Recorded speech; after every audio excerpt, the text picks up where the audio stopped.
100 kilos. That's how Brazilian calls side control. And this is exactly how your opponent should feel that you weight on top of them. You might say, I'm not 100 kilos, and this is exactly the point. Today I want to work with you how you're gonna use your own body weight and body weight distribution especially, combined with some positioning to make you heavier when you're playing side control. This will help you not only to hold people on the ground, but also to open space for your own attacks from there, or even to progress positions from side control. Let's jump into it. The first thing that we gotta understand when you're talking about body weight distribution when you're on top, it's understanding what are the key points of movement of your opponent. And there are three major ones that you should be worrying about: hips, shoulders, and head. Every time that I control one of them or a combination of them, it gets harder for my opponent on the bottom to move. And this is the initial point of being super heavy on top. The major movement for my opponent are gonna be combinations of hip and shoulder. So traditional hip escaping from there. This is how they're gonna create space from the bottom. So if for some reason I'm able to control the position of the hip escape are gonna feel awkward and he's not gonna move much. This is the same if I control shoulders.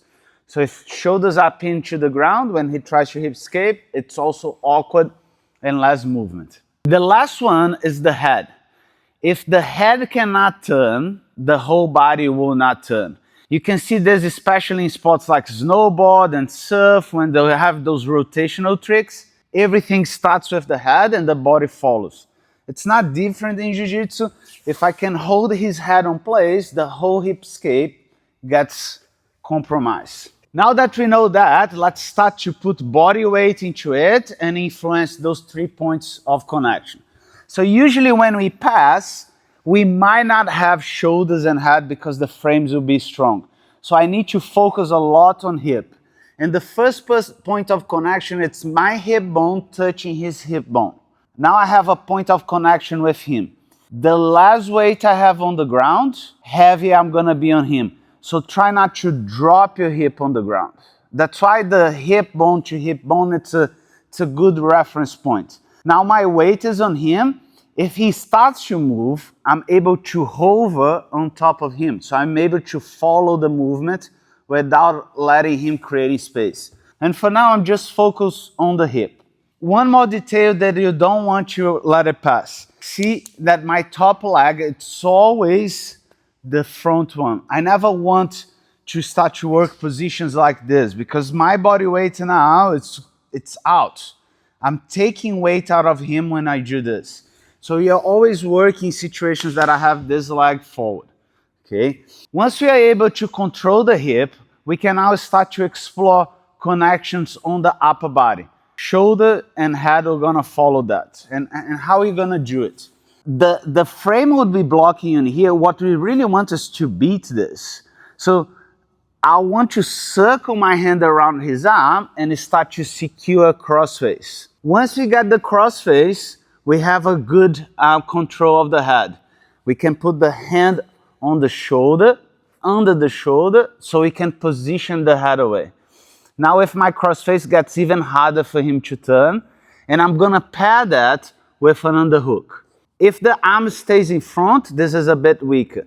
But if I manage to fill the space with my own head, now I have a very solid position on side control. The hip to hip is just the first connection that you're gonna have it. And as you receive resistance from there, we gotta be able to move layers and try different ones.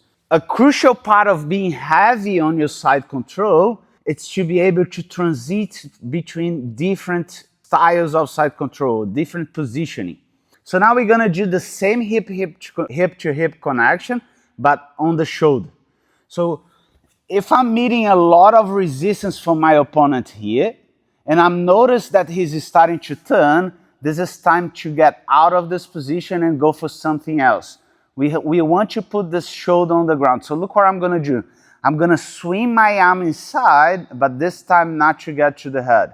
I'm gonna go to the other side and I'm gonna roll on his body until my hip touches his shoulder.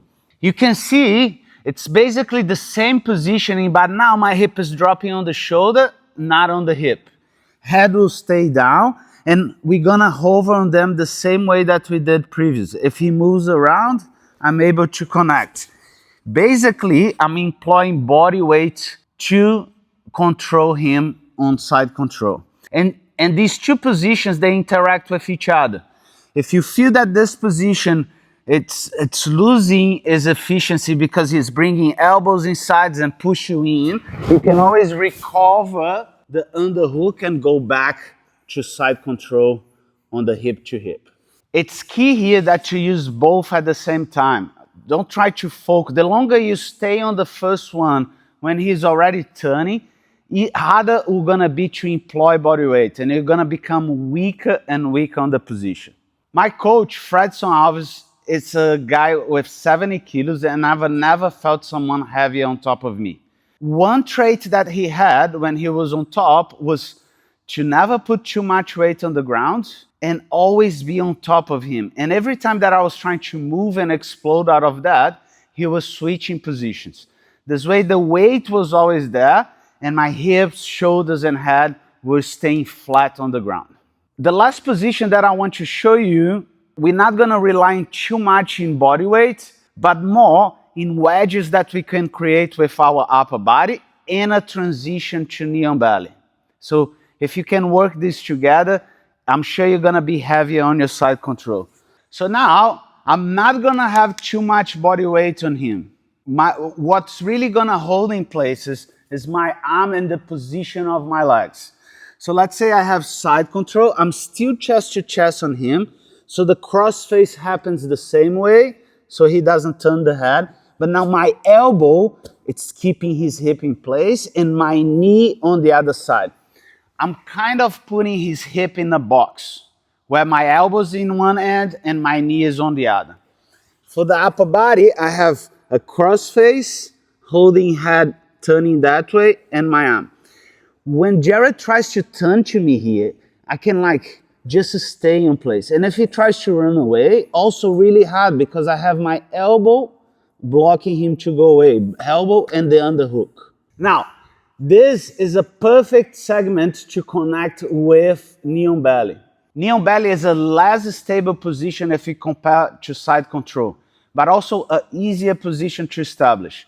So if I start to lose this underhook, he starts to put a cross shoulder post on me, bridge and creating space. If I allow him to go too far, knees are gonna come back and I'm gonna be dealing with legs again. So the moment that I see this turning happen, I'm gonna go hands on the ground and I'm gonna come up to knee on belly. I'm employing my entire body weight. So think more like a shin on belly than knee on belly on itself. And the other leg always on the ground. I can stay here. It'll be a perfect place to force reactions like him pushing the knee so you can attack the upper body. But also, if I stop only the guard retention from here, I can always come back to side control or for any variations that we saw previously. It's totally fine to go more like to a north-south pin with the hip connected to the shoulder.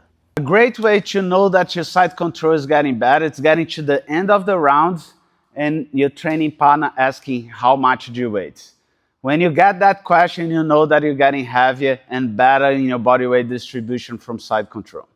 And if you like this video, I'm sure that you're gonna like this one as well.